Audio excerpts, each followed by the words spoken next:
கர்த்தருடைய பரிசுத்த நாமத்துக்கு மகிமை உண்டாவதாக.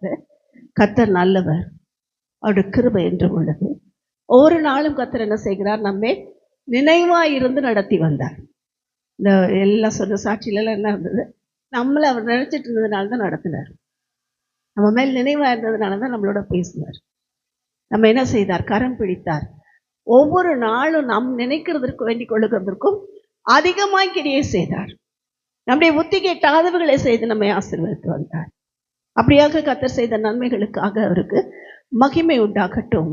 இந்த நாளிலே கர்த்தர் நம்மிடத்தில் எதிர்பார்க்கறது என்னன்னா, வருஷம் வருஷம் சுத்திகரிக்கப்பட வேண்டும் என்கிறது தேவ திட்டமா? உண்மையா பைபிள் எழுதியிருக்கா? இப்படிலாம் பண்ணாங்களா? எல்லா சபையிலையும் இப்படி இல்லையே. எல்லா சபையிலையும் சுத்திகரிப்பின் ஆராதனையெல்லாம் வைக்கிறது இல்லையே. ஏன் நம்ம சபையில மாத்திரம் வைக்கிறோம்? அநேக கேள்விகள் இருக்கும். எதுக்காக சுத்திகரிக்கப்பட வரணும் அப்படின்னா அர்த்தம் என்ன? இதெல்லாம் எல்லாருக்குள்ளேயும் எல்லா கேள்வியும் இருந்திருக்கும். ஒரு வேலை இப்ப இருந்துகிட்டு கூட இருக்கும். ஆனால் கர்த்தர் என்ன சொல்றாருன்னா, நாம் ஒவ்வொரு ஸ்டேஜ் முடிக்கும் போதும் சுத்திகரிக்கப்பட்டனா அடுத்த ஸ்டேஜ்குள்ள போக முடியும், அடுத்த கட்டத்துக்குள்ள போக முடியும், அடுத்த நிலைமைக்குள்ள போக முடியும். இல்லைன்னா எங்கே தான் இருப்போம்? அங்கேயே தான் இருப்போம்.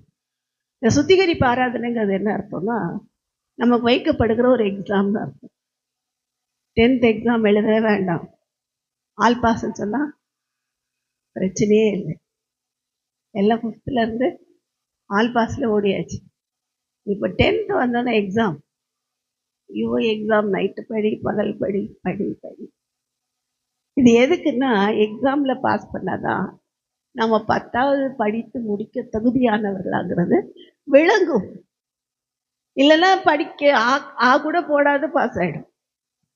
ஆ கூட எழுத தெரியாது, ஏ கூட போட தெரியாது, பாஸ் ஆகிடும். நம்ம ஆவிக்குரியவர்கள். நாம் எப்படி இருக்கணும்? எல்லாத்துலேயும் பாஸ் பண்ணி போய்கிட்டே இருக்கணும். ப்ரொமோஷன் வாங்கிக்கிட்டே இருக்கணும். ப்ரொமோட்டட் கார்டு வந்துக்கிட்டே இருக்கணும். ஃபெயில்னு வரக்கூடாது. எப்படி வரணும்? ப்ரமோட்டட் அப்படின்னு வரணும். கர்த்தருடைய பரிசுத்த நாமத்துக்கு ஸ்தோத்திரம். அந்த ப்ரமோஷன் கார்டு தான் வருஷம் வருஷம் தேவன் கொடுக்குற நாள் தான் இந்த சுத்திகரிப்பின் ஆராதனை. ப்ரமோஷன் கார்டு கொடுக்க வைக்கிற டெஸ்ட் தான் இந்த நாள். இப்போ இந்த வருஷம் எல்லாம் நம்மளை யோசிச்சு பார்க்கணும்.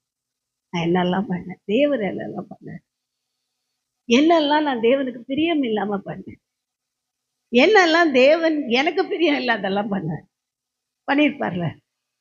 நமக்கு பிரியம் இல்லாத பண்ணுவார? பண்ண மாட்டார். பண்ணியிருக்காரு. நம்ம வேண்டாம் வேண்டாம் வேண்டாம் போய் திணிச்சு அதில் வந்து மதம் பண்ணுவார். சில நேரம் என்ன பண்ணுவார்? எது வேணாங்கிறோமோ அதில் போய் உட்கார வைப்பார். ஏன் ஆண்டவரே இவங்க கிட்ட போய் உட்கார வைக்கிறீங்க? ஏன் ஆண்டவரே இந்த வேலையில போய் வைக்கிறீங்க?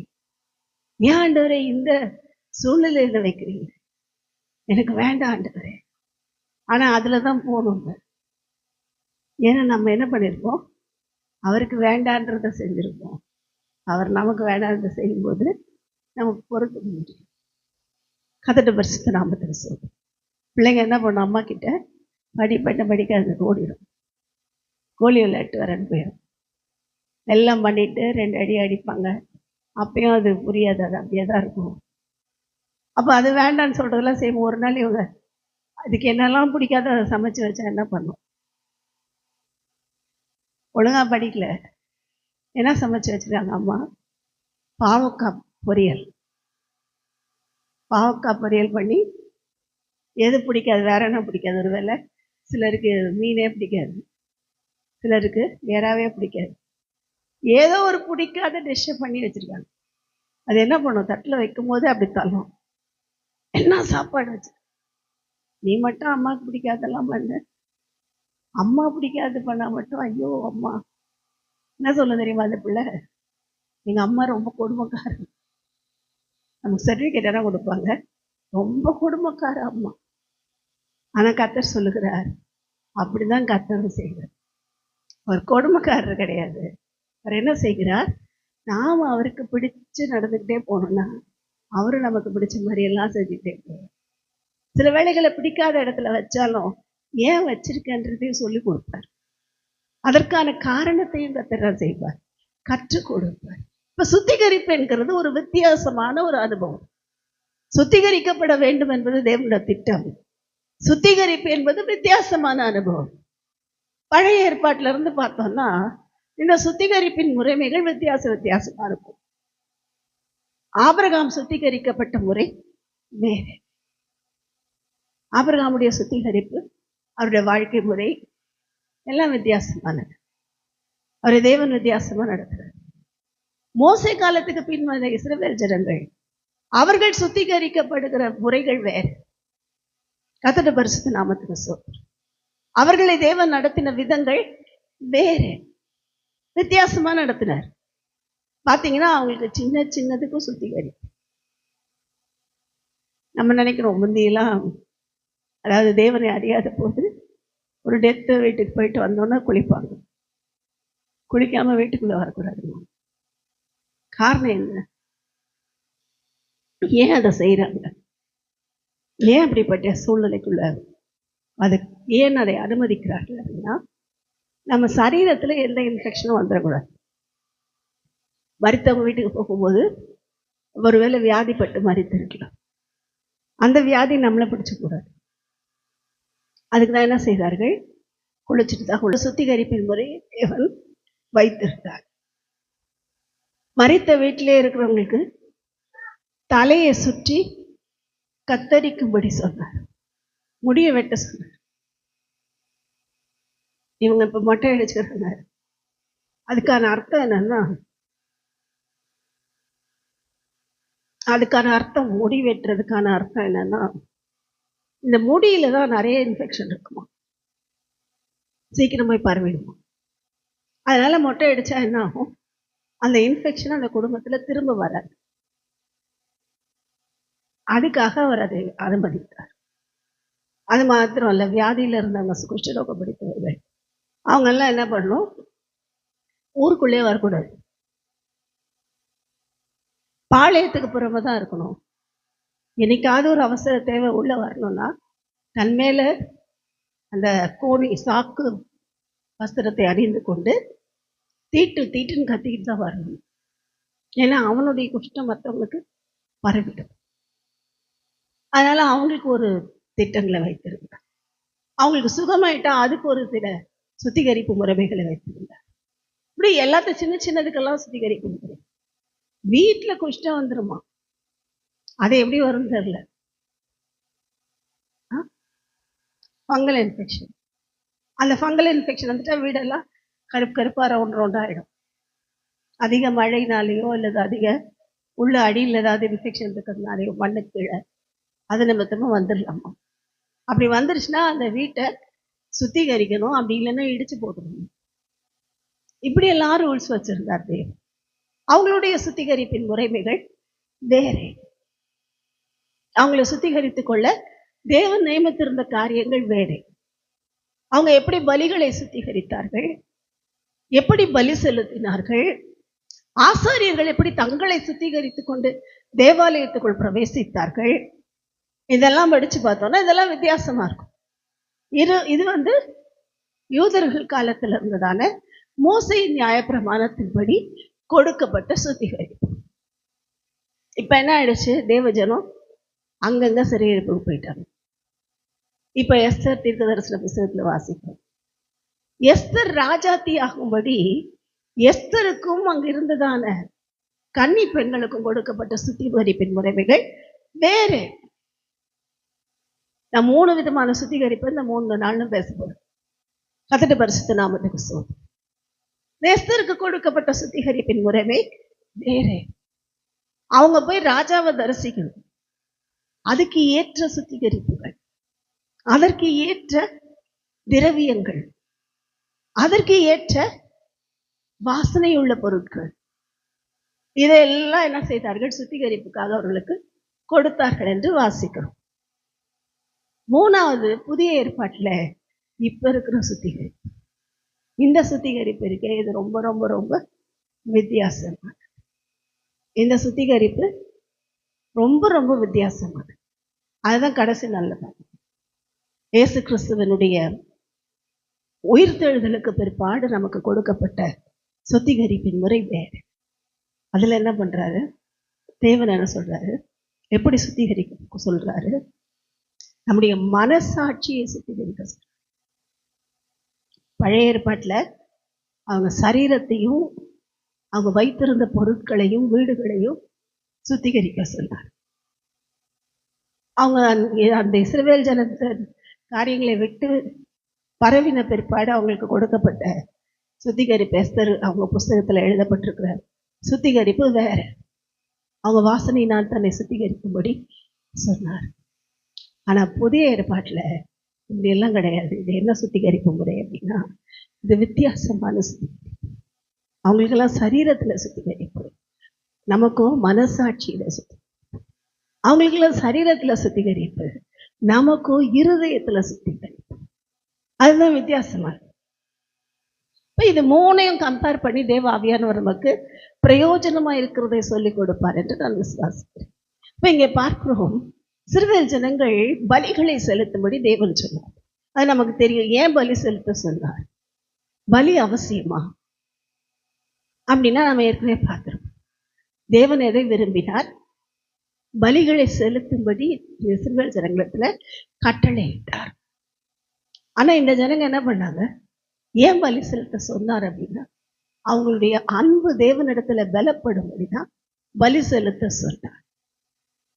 நம்ம ஏற்கனவே பார்த்துருக்கோம், எது ரொம்ப பிடிக்குதோ அதை பலிபீடத்துல வைக்கணும்.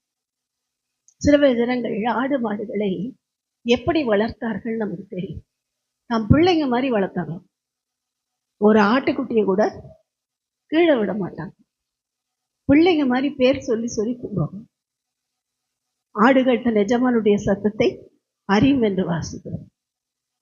இப்ப கூட ஆடுகளுக்கு பேர் வச்சு அழைக்கிற மெய்ப்பர்கள் உண்டு. பேர் சொல்லி கூப்பிடுவாங்க. கூப்பிட்ட உடனே அது குடுக்குன்னு ஓடியாந்து மெய்ப்பனுடைய மடியில படுத்து கொண்டுருவான். அவ்வளோ ஆசையா இருக்குமா எஜமான்களுக்கு. அந்த எஜமானும் அந்த ஆடுகளிடத்துல மாடுகளிடத்துல பிரியமா இருந்தார்கள். மிருக ஜீவன்களிடத்துல பிரியமா இருந்தார். இப்ப இவங்க தவறி பாவம் பண்ணிட்டாங்க. என்ன பண்ணணும்? இவங்க ரொம்ப பிரியமா இருக்காங்கல்ல, அந்த ஆட்டுக்குட்டியை தான் கொண்டு போய் பலிபீடத்துல இருக்குது. எப்படி இருக்கும்? ரொம்ப சந்தோஷமா இருக்குமா? அழுதுகிட்டே போவாங்க. அப்பவே தெரிஞ்சிடும், இவர் கொண்டு போற ஆட்டுக்குட்டி கொண்டு போறாரு.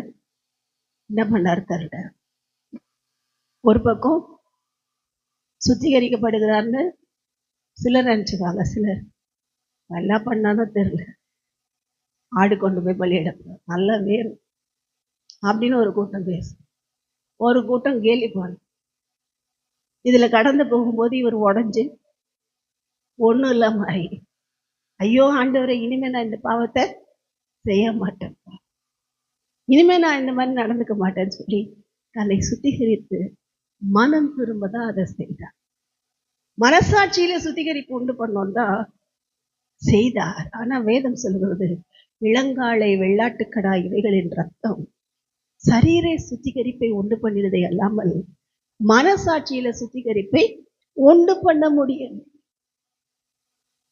ஏன்னா கொஞ்ச நாள் ஆச்சு, ஆடு விற்கிறவன் பக்கத்துல கடை போட்டான், மாடு விற்கிறவன் அந்த ஆலயத்து பக்கத்திலே கடை போட்டான், புறா விற்கிறவன் கடை போட்டான்.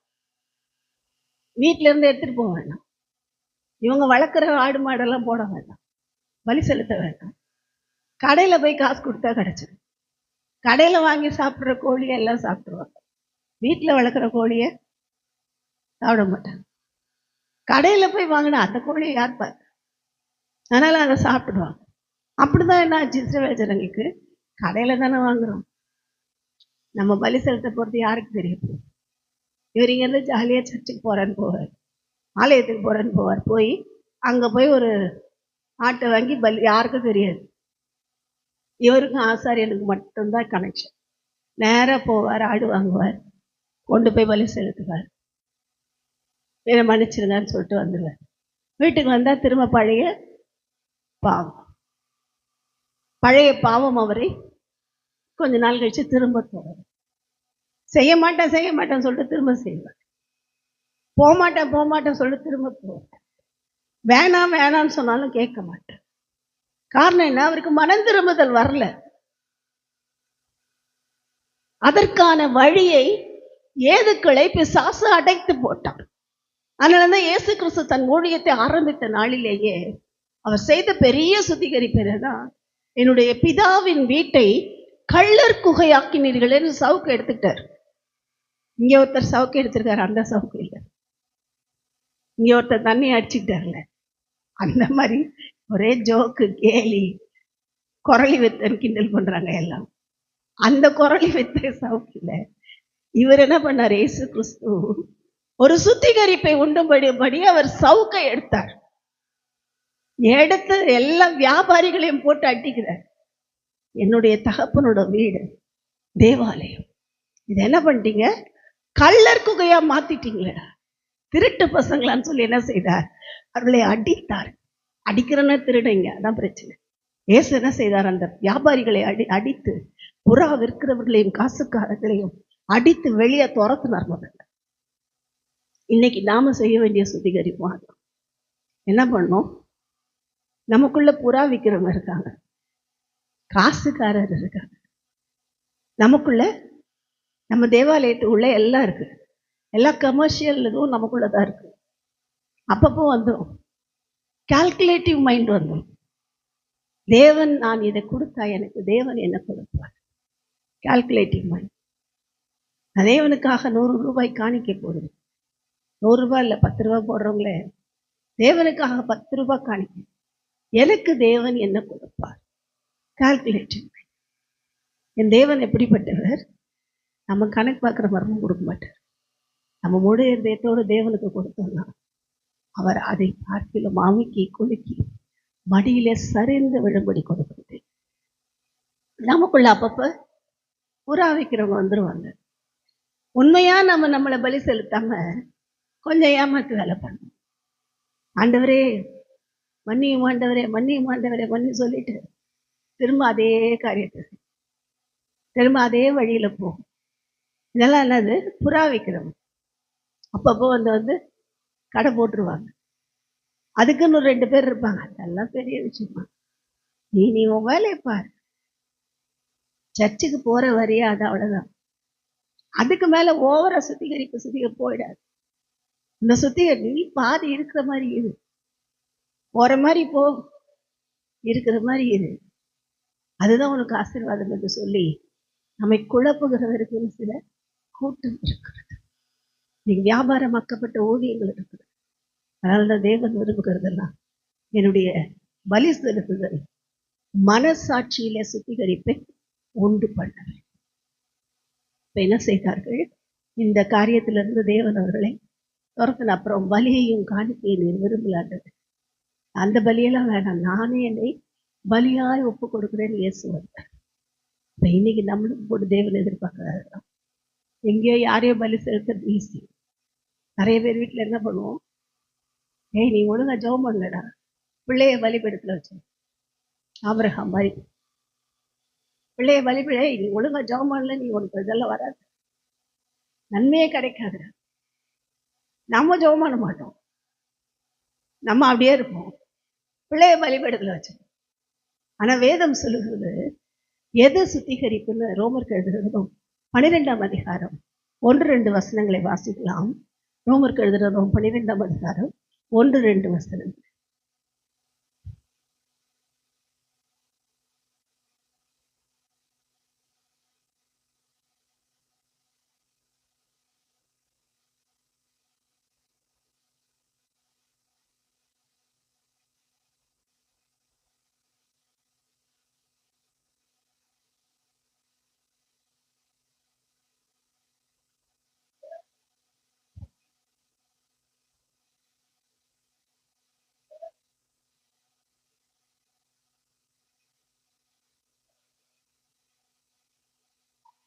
அப்படி இருக்க சகோதரரே என்ன சொல்றாரு? நீங்கள் உங்கள் சரீரங்களை தேவனுக்கு பரிபூர்ணமும் பிரியவுமான ஜீவ பலிகளாக ஒப்பு கொடுக்க வேண்டும் என்று தேவனுடைய இரக்கங்களை முன்னிட்டு உங்களை வேண்டிக் கொள்கிறேன்.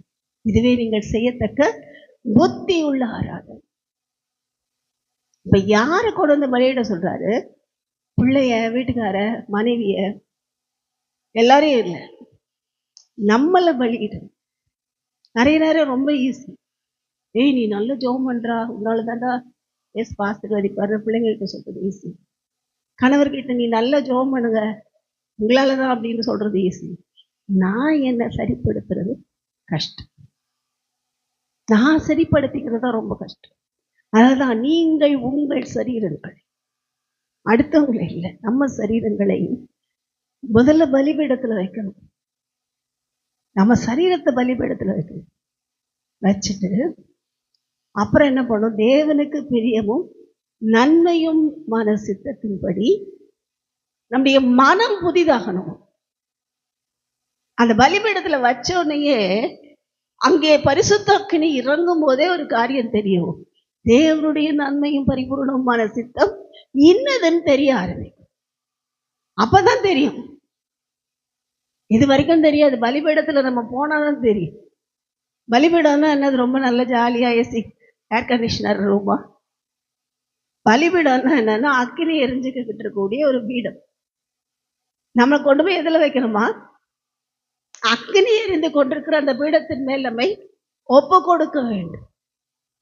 அங்கேதான் பரிசுத்த ஆவியானவரோட வல்லமை, அங்கேதான் பரிசுத்த ஆவியானவருடைய அபிஷேகம், அங்கேதான் பரிசுத்த ஆவியானவர் செய்கிற சுத்திகரிப்பு.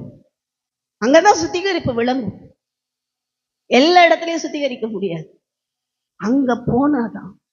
அப்ப இன்றைக்கு தேவன் நம்மிடத்துல, ஆண்டவரே எங்களை நாங்க ஒப்பு கொடுக்கிறோம், அந்த பலிபீடத்துல அக்னிமயமான பலிபீடத்துல ஒப்பு கொடுக்கிறோம் அப்படின்னு நாம் சொல்வோமானால் நம்மை சுத்திகரிக்கிறது மாத்திரமல்ல, இந்த பலிபீடத்தின் அக்கினி நம்மை பரிசுத்தமாக்கி அவருக்கு பிரியமான பாத்திரமாக மாற்றும். நாம எப்படி இருக்கிறோமோ அப்படியே இருக்க முடியாது. நம்ம இருக்கிற வண்ணமாக இருக்க மாட்டோம். தேவன் இருக்கிற வண்ணமாக நம்மை மாற்றுகிறதுக்கு தான் தாக்கி.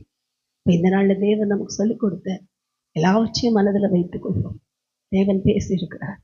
ஆண்டவர் என்னை சுத்திகரிக்க உங்களுக்கு பிரியமான நன்மையான சித்தம் இன்னது என்று அறிந்து கொள்ள எனக்கு உதவி செய்ய ஒப்புக் கொடுப்போம். கர்த்தர் நம்மை ஆசீர்வதிப்பாராக.